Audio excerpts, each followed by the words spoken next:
Olá, gente, tudo bem? Tudo em ordem? Vamos continuando aqui a nossa leitura. Todo dia um pouquinho, né?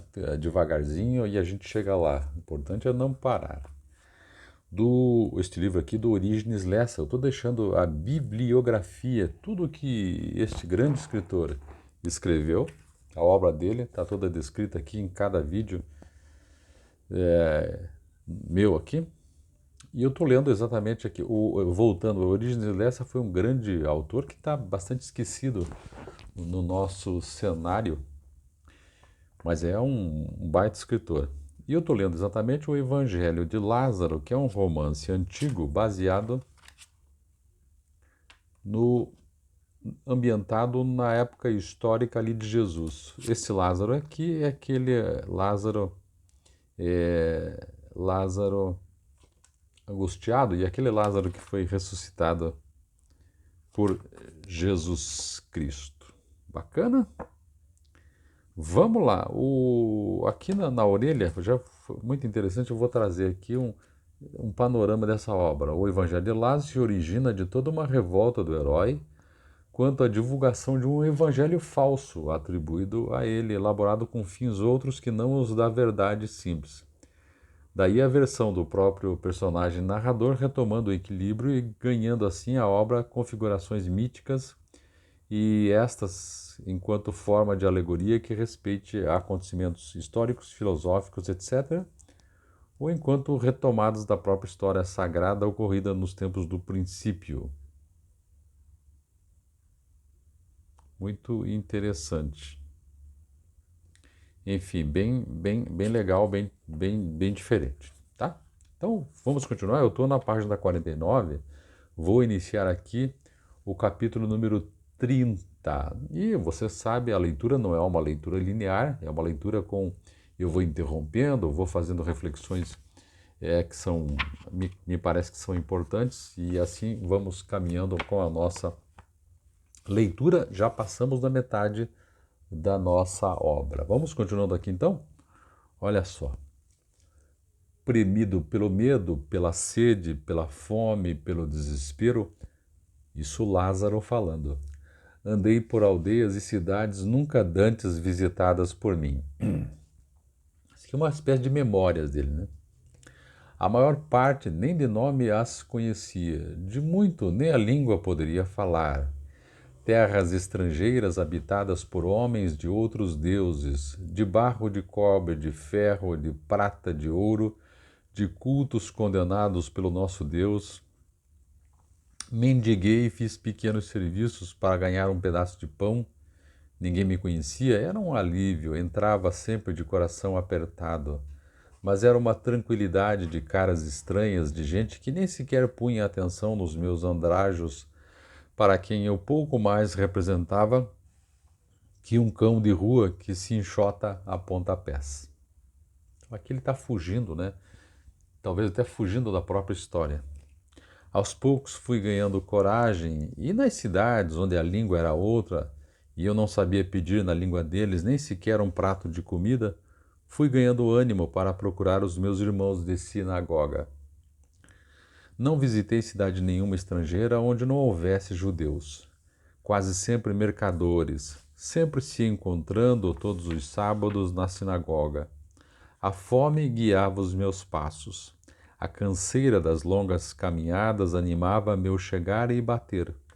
Logo me convenci de que nada sabiam de mim, nem que eu morrera, nem ressuscitara, nem que devia ser morto. Judeus há muito pelo mundo.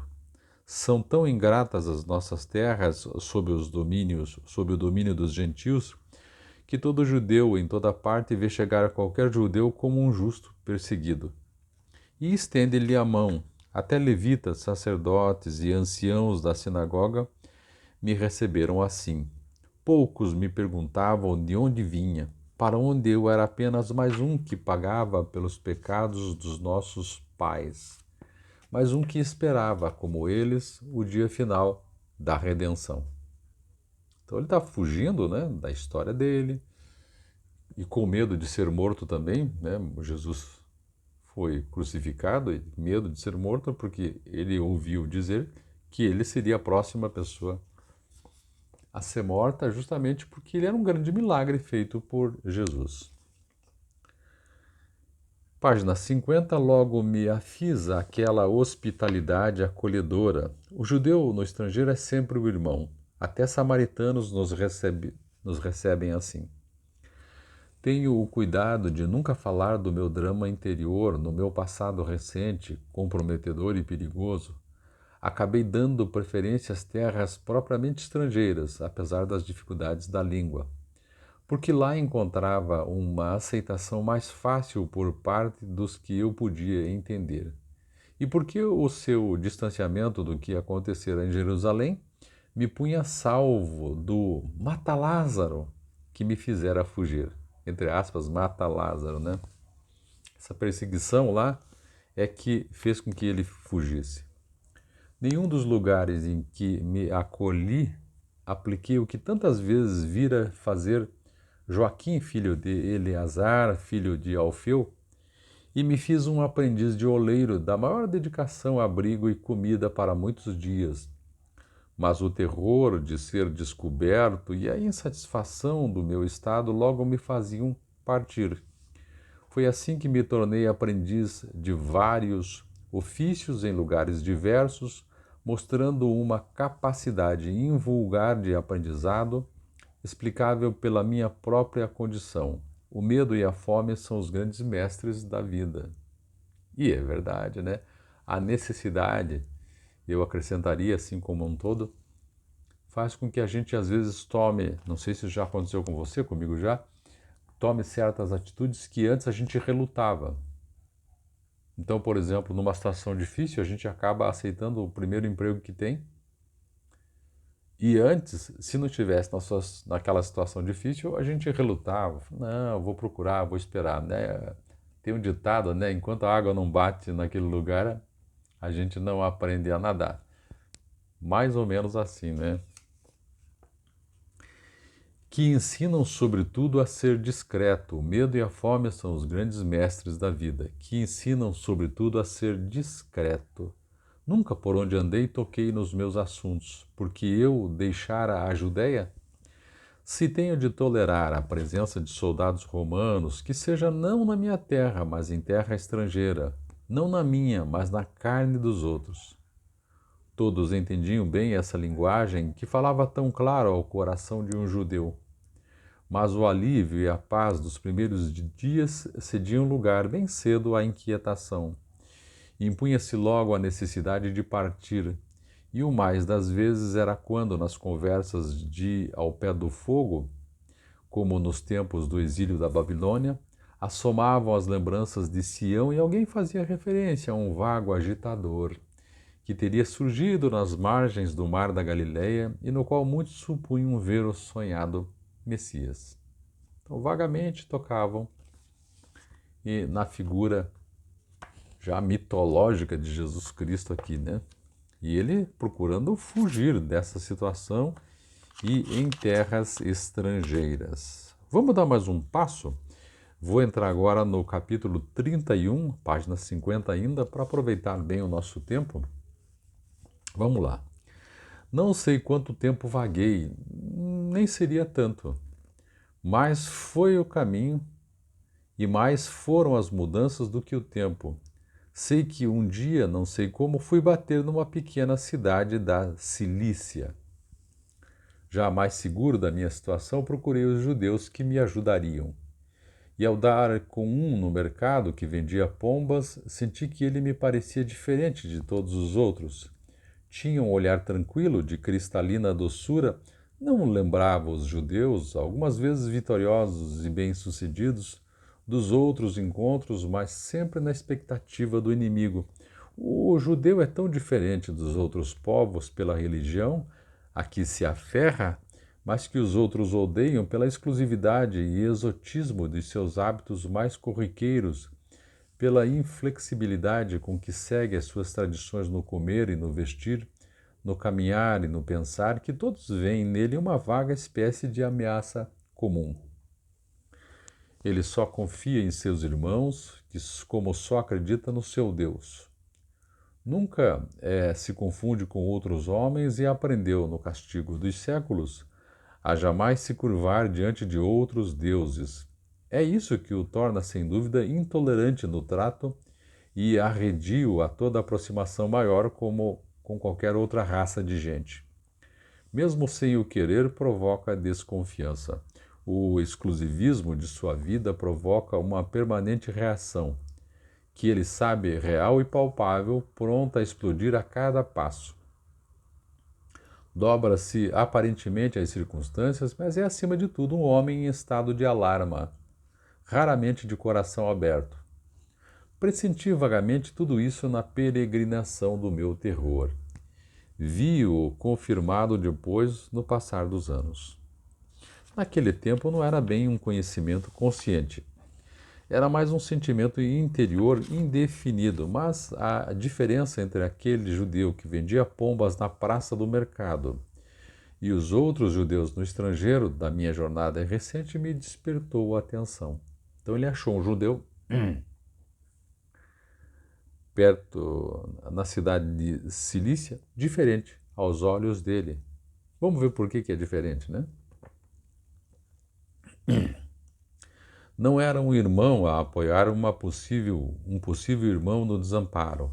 Era alguém querendo comungar comigo, comunicar-se comigo de maneira profunda, mas estranha, porque me tratava com a mesma necessidade fraternal de comunicação com que falava a um outro junto à sua cesta de pombas e que positivamente não tinha nada de judeu.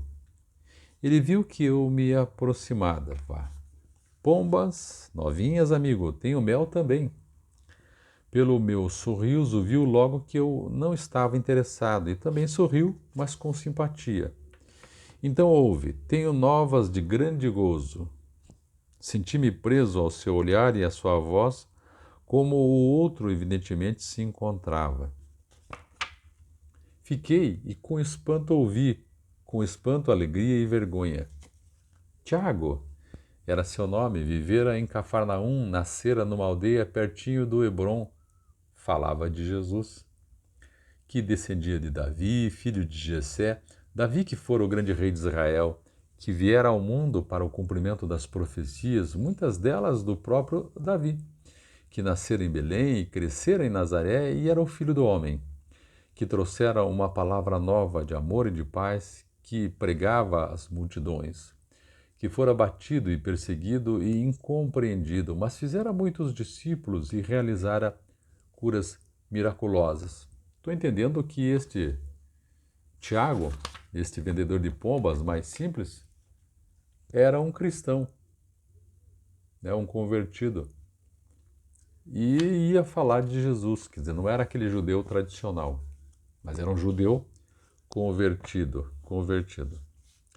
Eu ouvia tudo aquilo com infinita humildade. Pela primeira vez depois de minha fuga, ouvia alguém falar francamente com tal conhecimento do amado Mestre que eu não tivera coragem de acompanhar na hora derradeira. Porque ele fugiu quando Jesus estava lá na cruz, ó, o Lázaro fugiu. Tinha medo, né? Tinha medo, inclusive, de ser morto também. E confesso que não poderia prever o que ele iria agora dizer já para um grupo maior. Era a parte que eu não conhecia, que é a da entrada triunfal. Porque na entrada triunfal, aliás, a entrada triunfal deu-se depois daquela festa na casa ali na região de Lázaro, que o Lázaro naquele dia fugiu. Então ele não sabe da entrada triunfal ainda, e este cara aqui, esse judeu, vai falar sobre isso.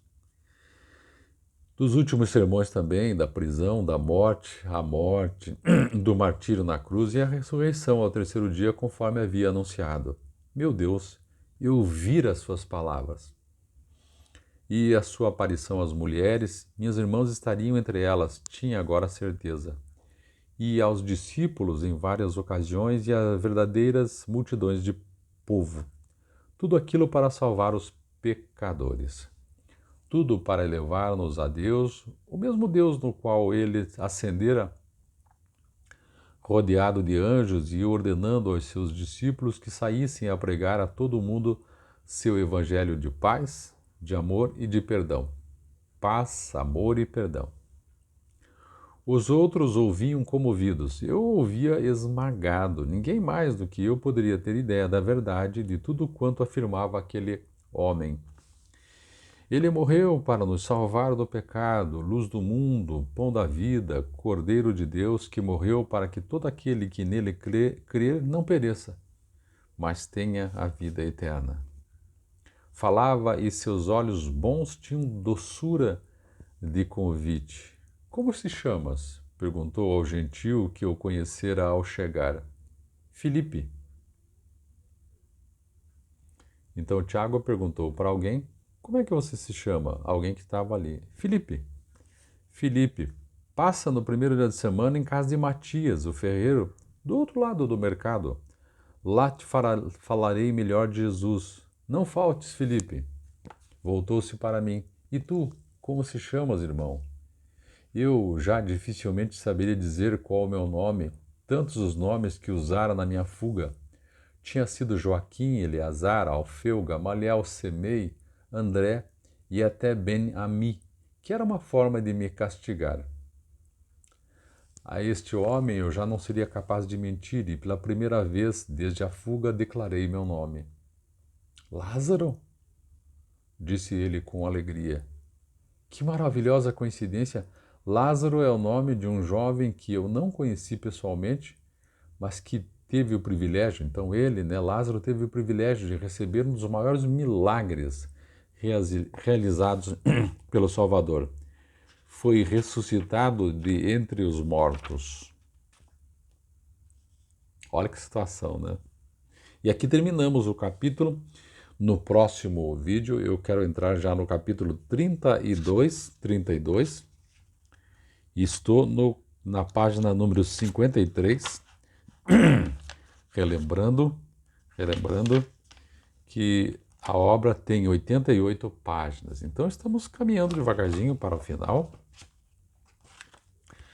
E essa obra maravilhosa está sendo lida vagarosamente, não de uma maneira linear, como eu disse para você, mas de uma maneira mais explicada, mais refletida. E eu acho que isso é importante, até porque me satisfaz bastante também. Valeu? Então é isso. Inscreva-se no nosso canal, deixe seu like, seu comentário. Um grande abraço para você. Até mais. Tchau, tchau. Até a próxima.